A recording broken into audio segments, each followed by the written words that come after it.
మీరు వాడే వైఫై ఎంత ప్రమాదకరమో తెలిస్తే షాక్ అవుతారు. ఈ రోజుల్లో నగరాల్లో వైఫై లేని ఇల్లు, ఆఫీసులు ఊహించడమే కష్టం. ఇల్లు, కార్యాలయం, మాల్లు, విమానాశ్రయాలు, రెస్టారెంట్లు, ఇంకా క్యాబుల్లో ఇలా ఇందగలదు అందులేదన్న సందేహం వదలనట్లు అన్ని చోట్ల వైఫై కూడా అన్ని చోట్ల సర్వంతర్యామిలా విస్తరిస్తోంది. కానీ సంవత్సరాల గురించి చెప్పమంటే ఇప్పటి వరకు తిండి, గుడ్డ, ఇల్లు అని మాత్రమే చెప్పేవాళ్ళు. కానీ ఇప్పుడు వైఫై అదే ఇంటర్నెట్ అని కూడా చెప్పక తప్పదు. అయితే మనలో చాలామంది మన చుట్టూ ఎల్లప్పుడూ ఉండే ఈ కనిపించని రేడియేషన్లకు సురక్షిత గురించి పలు సందేహాలు కలిగి ఉన్నారు.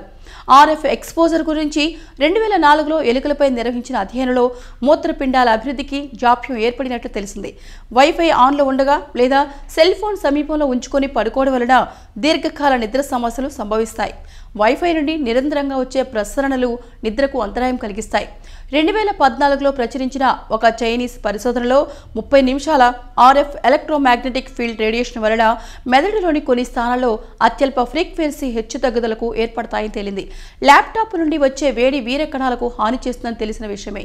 అయితే 2012లో అర్జెంటీనాలో నిర్వహించిన ఒక అధ్యయనంలో వైఫై రేడియేషన్ వలన వీరచలనశీలత తగ్గి DNAలో వైవిధ్యాలు సంభవిస్తాయని తేలింది. అధ్యయనంలో వీర్య నమూనాలను 4 గంటల పాటు వైర్లెస్ ఇంటర్నెట్ కనెక్ట్ అయిన ల్యాప్టాప్కు సమీపంలో ఉంచారు. పరిశోధకులు అభివృద్ధి చెందుతున్న వీర్యం చలనశీలత గణనీయంగా తగ్గిపోవడాన్ని, DNA విచ్ఛిన్నం కావడాన్ని గుర్తించారు. ఈ రేడియేషన్ వలన క్యాన్సర్ వస్తుందా అనే అంశంపై ఇప్పటికే సీరియస్గా పరిశోధనలు జరుగుతున్నాయి. International agency for research on cancer RF electromagnetic ఫీల్డ్ల వలన మానవుల్లో క్యాన్సర్ సంభవించే అవకాశాలు ఉన్నాయని పేర్కొంది. అయితే జంతువులపై నిర్వహించిన పలు అధ్యయనాలు కూడా దీర్ఘకాలం పాటు RF ఫీల్డ్లకు గురి కావడం వలన క్యాన్సర్ సంభవించే అవకాశాలు పెరిగినట్లు నిరూపించబడలేదు.